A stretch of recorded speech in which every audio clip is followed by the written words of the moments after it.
I'm joined now by journalist at The Sun, Jacob Jaffa, who will explain what we think is going on now. So Jacob, you know, these banging noises, I think it very much depends on the interpretation, whether this is considered to be a positive development or whether it's considered to be, as the Rear Admiral, who was my first guest on the programme at 4 o'clock, said, a red herring. I wonder what you think. Yeah, we've seen a number of these interpretations. That it does seem like some people are hopeful.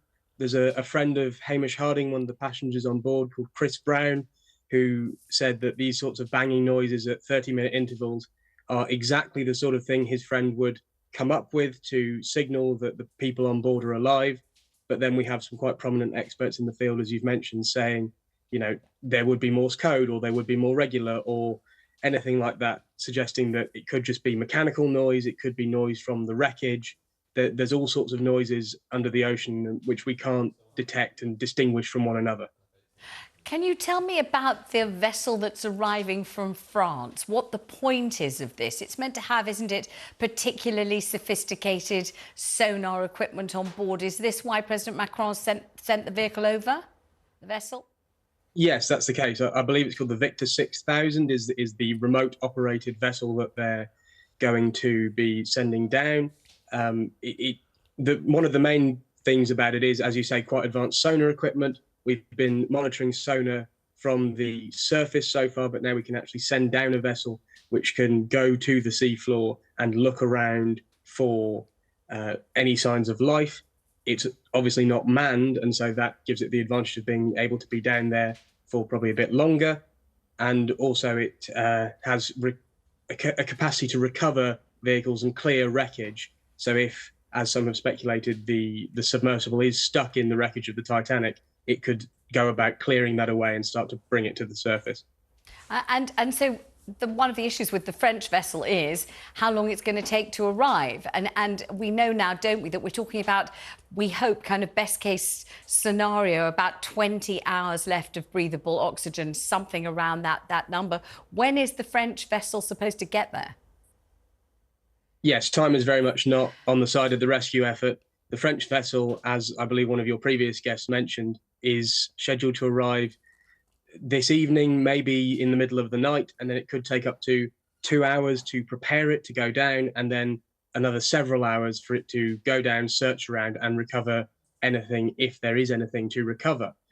So if the people in that submersible are still alive and the pressure hull hasn't failed or anything like that, then it could still be a very short window of time that vessel going down actually has to be able to recover it. So even as I'm talking to you now, Jacob, what is going on there? Explain the kind of extensive manoeuvres that are being undergone now just to try to locate this tiny little craft, the size of a small minivan. It's so very small, isn't it? In this huge, unforgiving ocean, in one of the most difficult parts of the entire world. So what's going on as well as I'm talking to you now? What's going on out there? Well, it's a huge international effort at the moment. There's been involvement from the coastguards and the military of the US, Canada.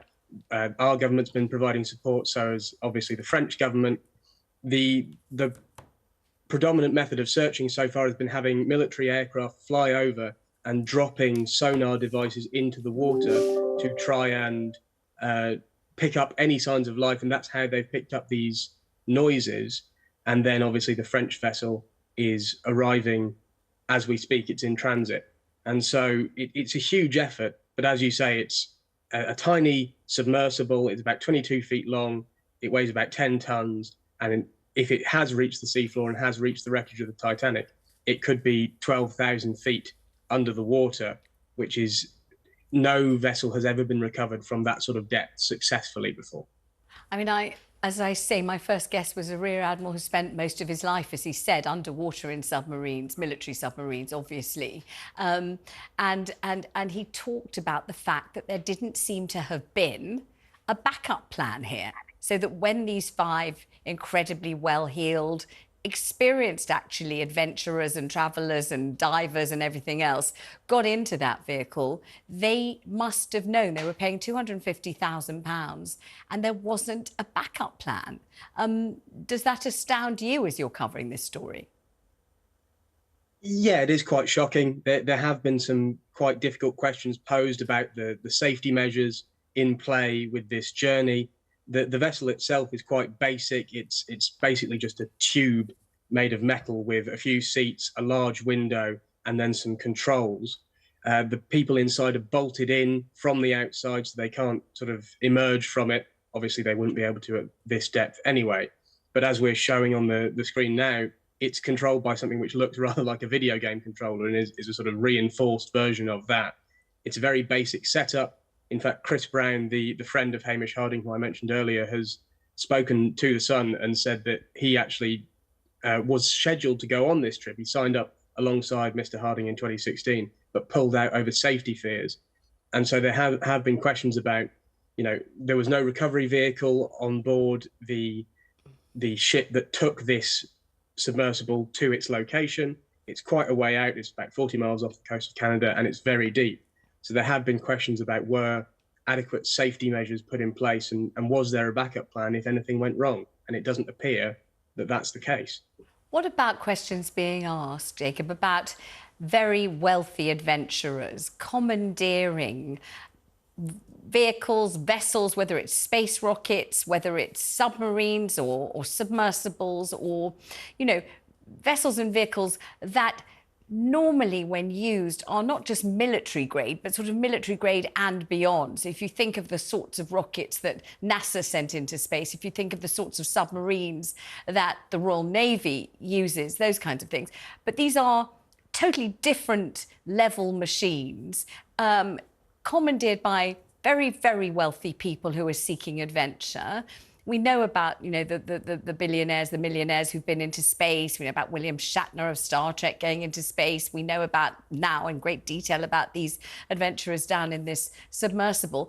Have there been questions asked now about whether this is a state of affairs that really must be much more carefully examined and possibly shouldn't be allowed to continue? I think there's a key distinction to be drawn between someone like Jeff Bezos, who has demonstrably no experience as an astronaut going to space, and people like this who, yes, are very wealthy individuals, but also many of them extremely experienced explorers, at least four of them. Obviously, a teenage boy is not going to be an experienced explorer, but at least four of them have a significant background in this stuff. Hamish Harding has 3 Guinness World Records related to exploring. Shahzada Dawood is I believe, a sponsor of the Explorers Club. The pilot down there has done these sorts of missions before, and these sorts of manned missions, or not necessarily by this company and with this exact craft, these sorts of manned missions down to the Titanic have occurred before. And so while it's dangerous, I don't know if it's quite the same thing as the owner of Amazon or a Star Trek actor being blasted into space.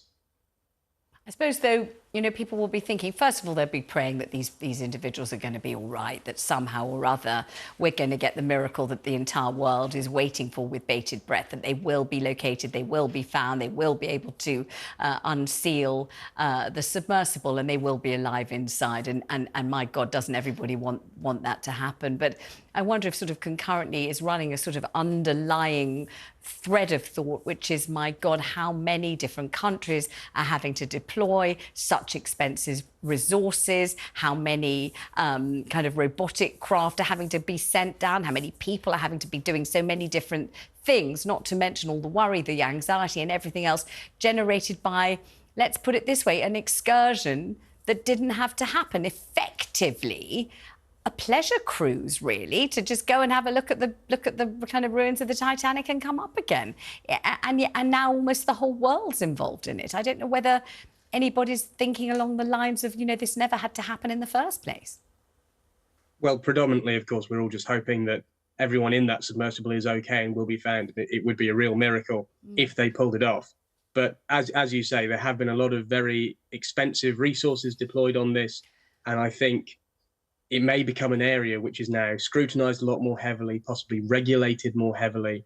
And so to ensure that if anything like this happens again, and if it's going to start being commercially available, because when these things become commercial, they are always experienced by the wealthiest first, and then they become cheaper and more available.